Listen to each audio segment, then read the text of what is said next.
Unit Opsional Polsek Kedaton Polresta Bandar Lampung berhasil mengamankan MF 22 tahun pelaku tindak pidana penggelapan kendaraan sepeda motor yang terjadi di Jalan Harapan, Labuan Ratu, Bandar Lampung, Sabtu 31 Mei 2025.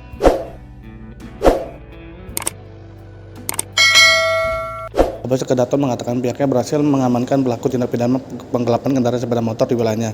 Pelaku berhasil diamankan berinisial MF, warga Kota Bumi, Kabupaten Lampung Utara. Ia pun menceritakan kronologi peristiwa tindak pidana penggelapan kendaraan sepeda motor yang terjadi di wilayah tersebut. Peristiwa tersebut dilaporkan pada 22 Mei. Ia pun menceritakan kronologi peristiwa tindak pidana penggelapan kendaraan sepeda motor yang terjadi di wilayahnya tersebut.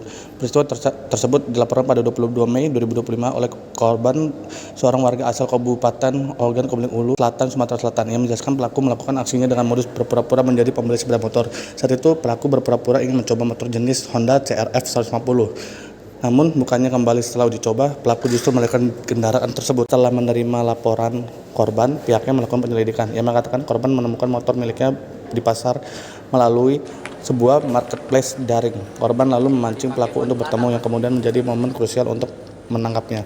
Dari penelusuran, pihaknya memperoleh informasi pelaku berencana menjual motor tersebut di wilayah Kota Bumi, Lampung Utara.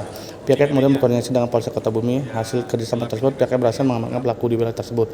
Kini pelaku diamankan di Mapolsek Kedaton. Pelaku terancam dijerat dengan pasal 372 KUHP dengan tindak pidana penggelapan dengan ancaman hukuman penjara maksimal 4 tahun.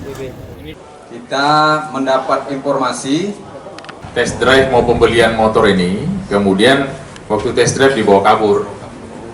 Nah, dibawa kabur, kemudian lewat marketplace mau dijual, yang dipancinglah sama korban, akhirnya ditangkap di wilayah mana? Kota Bumi, kota. Jadi pura-pura beli dulu ya? Ya, jadi modusnya itu berpura-pura akan beli, lakukan test drive, baru dia bawa pergi, bawa lari. Setelah dia bawa lari, jualnya ke marketplace lagi.